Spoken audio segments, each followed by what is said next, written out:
সুধীমণ্ডলী, আমরা জানতে চাই চ্যানেলের পক্ষ থেকে সকল দর্শকদের জানাই আন্তরিক শুভেচ্ছা, অভিনন্দন ও ভালোবাসা। আমরা নিয়মিত আপনাদের সামনে স্বাস্থ্য বিষয়ে বিভিন্ন আলোচনা নিয়ে প্রতি সপ্তাহে হাজির হই। আজ আমরা মনোসাইকোলজিক্যাল উৎকর্ষের জন্য এবং ভ্রমণে মানুষের স্বাস্থ্য এবং মানসিকতার উপর কী পরিমাণ প্রভাব ফেলে সেই বিষয়ে আলোচনার জন্য এবং ভ্রমণের জন্য আজ আমরা চলে এসেছি সিলেটে এবং এক প্রাকৃতিক পরিবেশে। আজ এই ভ্রমণে মনোসাইকোলজিক্যাল উৎকর্ষের বিষয়ে আলোচনার জন্য আমাদের সাথে আছেন ডক্টর আমিনুল ইসলাম। উনি টি গার্ডেনের একজন দক্ষ এবং সুনিপুণ চিকিৎসক। আমি ডাক্তার আমিনুল ইসলামকে তার পরিচয়টি দেওয়ার জন্য অনুরোধ করব। ডাক্তার মোহাম্মদ আমিনুল ইসলাম। আমি ডাক্তার মোহাম্মদ আমিনুল ইসলাম। আমি ময়মনসিংহ মেডিকেল কলেজ থেকে MBBS পাস করার পরে দীর্ঘদিন যাবৎ এই চা বাগানে ডানকান ব্রাদার্স বাংলাদেশ লিমিটেড, এটা একটা ব্রিটিশ কোম্পানি, এখানে দীর্ঘদিন যাবৎ আমি কর্মরত আছি। এখানে ডানকান ব্রাদার্সের টি গার্ডেনগুলিতে আমরা দুই ধরনের চিকিৎসা সেবা দিয়ে থাকি। একটা হলো প্রিভেন্টিভ চিকিৎসা আর একটা হলো কিউরেটিভ চিকিৎসা। এই যেহেতু এটা একটা ব্রিটিশ কোম্পানি, এরা ওই শ্রমিকদের এবং তার কর্মচারীদের চিকিৎসার পরে স্বাস্থ্য সম্পর্কে এরা খুবই সচেতন। এই জন্য আমরা এই ব্যাপারটায় খুব ভালোভাবে কাজ করে আসছি দীর্ঘদিন যাবৎ। ডক্টর আমিনুল ইসলাম, আপনারা তো সারা বছর ফিজিওলজিক্যাল থিওরিটিক্যাল চিকিৎসা করেন, সেই সাথে মানুষের সাইকোলজিক্যাল চিকিৎসাও করেন। তো আমার প্রশ্ন থাকবে, বাংলাদেশের আপামর জনসাধারণ যে 18 কোটি মানুষ আছে, যারা কোনো না কোনো সময় অসুস্থ হয়, বিশেষভাবে শহর এলাকার মানুষ বিশেষ অসুস্থ হয়, তো এই যে অসুস্থ হয়, এই অসুস্থতা থেকে কাটিয়ে ওঠার জন্য ভ্রমণ কতটুকু গুরুত্বপূর্ণ, আপনি ডক্টর হিসেবে কি বলবেন? এইটা যদি আপনি ভেবে বলেন যে ভ্রমণের মধ্যে আমরা বলি যে মস্তিষ্কের যে ডোপামিন হরমোন বেশি সেক্রেশন হয়।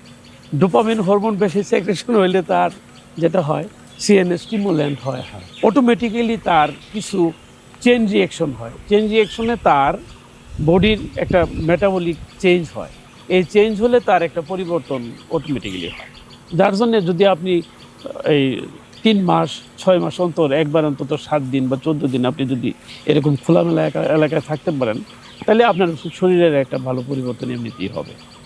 যারা অসুস্থ, যে ভ্রমণে কিভাবে তারা সহজে সুস্থতা লাভ করতে পারে? ধরেন এরকম একটা পাহাড়ি পরিবেশে যদি একটা মানুষের 7 দিন থাকে, তার সাইকোলজিক্যাল ইমপ্রুভমেন্ট, শারীরিক ইমপ্রুভমেন্ট তো অবশ্যই হবে। যেন একটা অ্যাজমার রোগী এখানে আসলে সে কী কী সুবিধাগুলো পাবে, যদি একদম পরিষ্কার করে দর্শকদের যদি একটু বলতেন। সিলেট প্রত্যন্ত অঞ্চল, এটা অনেক খোলামেলা পরিবেশ বান্ধব টি গার্ডেন এলাকা। এখানে পরিবেশ অনেক সুন্দর। শহর এলাকায় যেহেতু ঘনবসতি এবং ওইখানে ইনফেকশাস ডিজিজগুলি একটু বেশি হয়, আর এখানে খোলামেলা এলাকায় এখানে যেহেতু একরকম পরিবেশ, ডিজিজ প্যাটার্ন 2 রকম হয়। যে এইখানে ইনফেকশাস ডিজিজ অনেক কম হয়। এই জন্য যেহেতু একটু খোলামেলা স্পেস, ঘনবসতি না, পরিবেশ বান্ধব এলাকা, খোলামেলা, এই জন্য এই এলাকাগুলিতে আপনার ইনফেকশাস ডিজিজ এইগুলি অনেক কম হয়। প্রথম কথা হলো যে আপনি যে বললেন যে অ্যাজমার রোগী একটা জিনিস হলো ডাস্ট অ্যালার্জি জনিত কারণে অ্যাটোপিক অ্যালার্জি, যেটা বলি আমরা অ্যাটোপিক অ্যাজমা।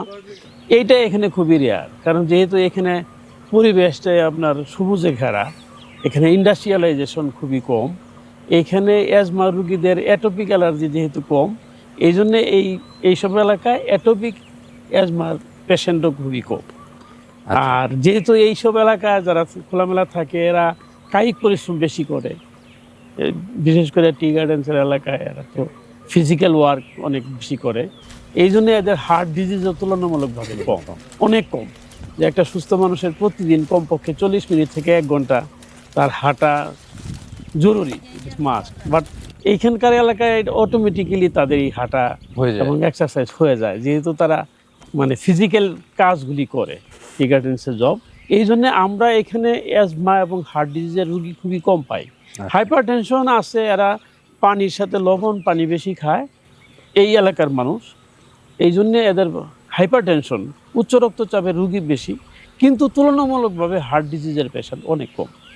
আর যেহেতু এখানে পরিবেশ বান্ধব এলাকা, খোলামেলা, মানুষ হাঁটাহাঁটি করে, যার জন্য অ্যাজমা বা অন্যান্য যে ডিজিজগুলি হ্যাঁ। আছে এগুলি অনেক কম হয় এই এলাকায়।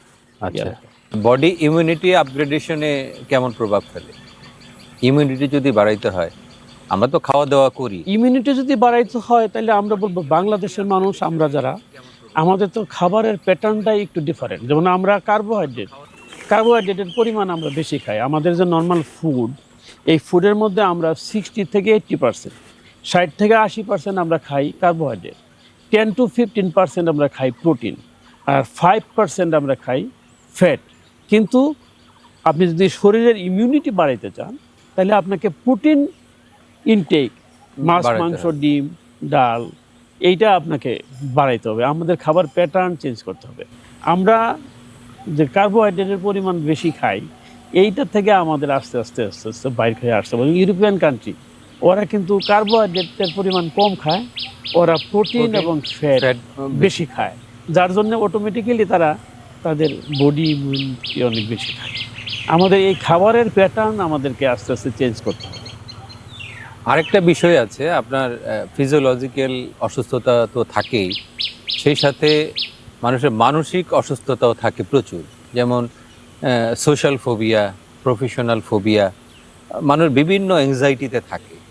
তো এই ধরনের মানুষরা যদি সরাসরি আপনার চিকিৎসায় না গিয়ে ভ্রমণে আসে, তাহলে কতটুকু, একজন ডক্টর হিসেবে আপনি কি বলবেন, কতটুকু এটা ইমপ্রুভমেন্ট হওয়া সম্ভব?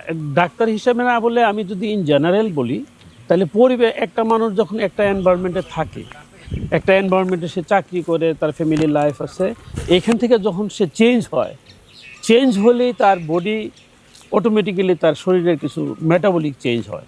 এইটা শরীরের জন্য খুবই উপকারী। আপনি যদি মাসে অন্তত একবার, এক সপ্তাহ, 2 দিন, 3 দিন বা 2 মাসে একবার আপনি যদি এনভায়রনমেন্ট চেঞ্জ করেন আর এরকম খোলামেলায় আপনি আসেন, তাহলে অটোমেটিক্যালি আপনার কিছু পরিবর্তন হবেই।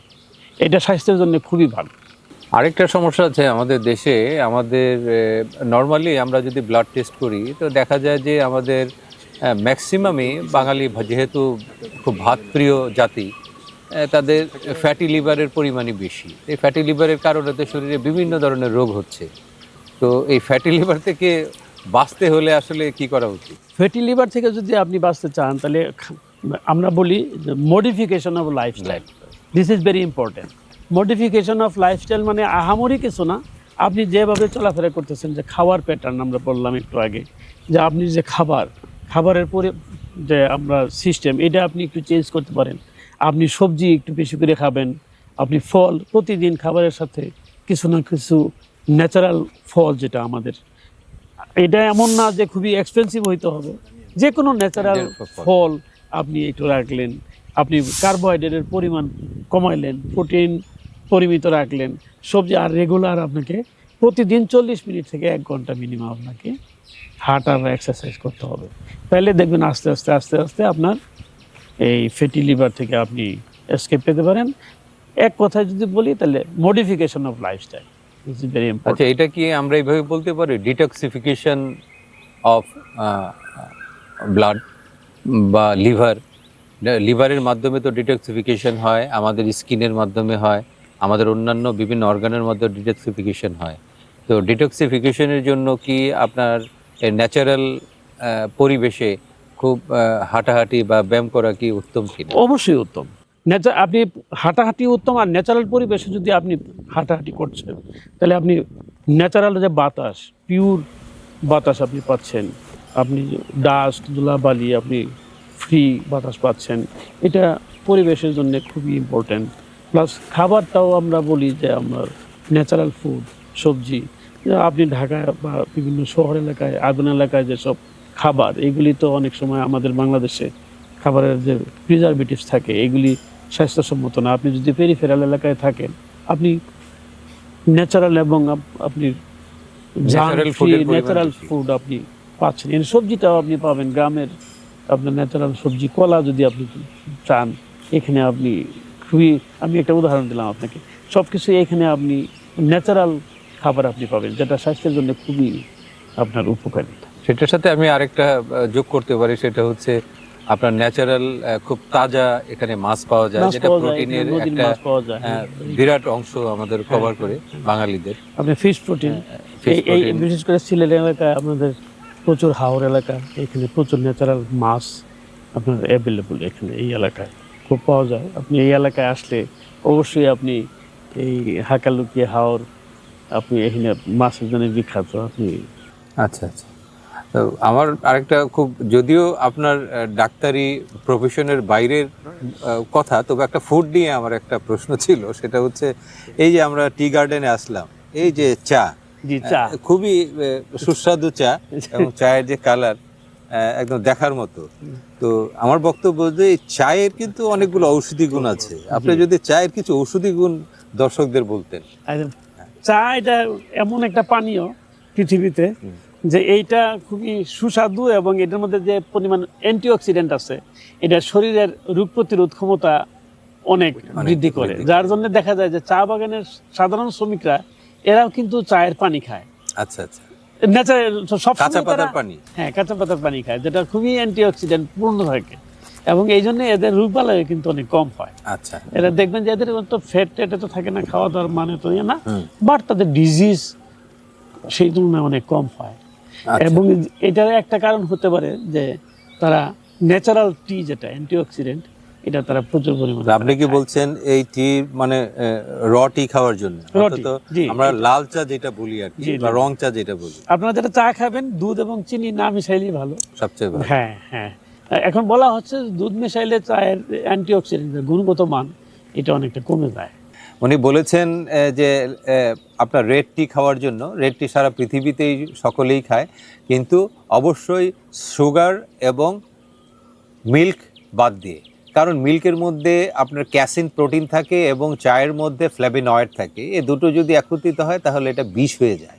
অতএব এই বিষ পান করার চেয়ে না করাটাই বেটার। ব্ল্যাক টি অথবা রেড টি হচ্ছে বেস্ট টি। তো সুধীমণ্ডলী, আমরা আজকে যে আলোচনা করলাম, এই আলোচনা করার মূল উদ্দেশ্য হলো যে আমরা যেন সুস্বাস্থ্যের অধিকারী হই, এবং আমরা সামাজিক নিরাপত্তা, সোশ্যাল ফোবিয়া, প্রফেশনাল ফোবিয়া থেকে বাঁচার জন্য, এবং শারীরিক চিকিৎসার পাশাপাশি মানসিক চিকিৎসার জন্য আমরা যেন ভ্রমণে বের হই। এবং ভ্রমণে যদি বের হই, খুব অল্প খরচে বাংলাদেশের ভেতর এই সিলেট অঞ্চলে, মৌলভীবাজার অঞ্চলে আমরা যেন ঘুরতে আসি। সেই বিষয়গুলো আপনাদেরকে উদ্দীপ্ত করার জন্যই আমরা আজকের এই আয়োজন করেছি। আমরা শমশেরনগরের টি গার্ডেন এসেছি। আমাদের সাথে এতক্ষণ ডক্টর আমিনুল ইসলাম খুব অত্যন্ত প্রাঞ্জল ভাষায় এবং খুব সুন্দর ভাষায় এবং খুব সাধারণ ভাষায় স্বাস্থ্য সম্পর্কে উনি খুব সুন্দর বক্তব্য রাখলেন। ডক্টর আমিনুল ইসলাম, আবারও আমরা জানতে চাই চ্যানেলের পক্ষ থেকে আপনাকে অসংখ্য ধন্যবাদ আমাদেরকে সময় দেওয়ার জন্য। আমাদের দর্শকদের উদ্দেশ্যে কিছু বলে যদি আপনি শেষ করেন। খলিল ভাই, আপনাকেও অসংখ্য ধন্যবাদ। আমি আপনার মাধ্যমে দর্শকদেরকে বলবো যে আপনারা অবশ্যই বছরে অন্তত একবার সিলেট এলাকায় ভ্রমণ করুন, কারণ সিলেট প্রাকৃতিকভাবে এটা খুবই খুবই ভালো হিলি এলাকা। এখানে টি গার্ডেন্সের সুন্দর চা বাগান আছে, এখানে খুবই ন্যাচারাল এবং খুবই রিসোর্সফুল, খুবই সুন্দর ওয়েদার। এখানে আপনারা বছরে অন্তত একবার কিছু সময় ফ্যামিলিকে নিয়ে আপনারা এখানে অবশ্যই বেড়াইতে আসতে পারেন। আপনাদের আমন্ত্রণ থাকলেও সিলেটে বেড়াইতে আসুন, ভ্রমণ করুন, সুস্বাস্থ্যের অধিকারী হন। Thank you.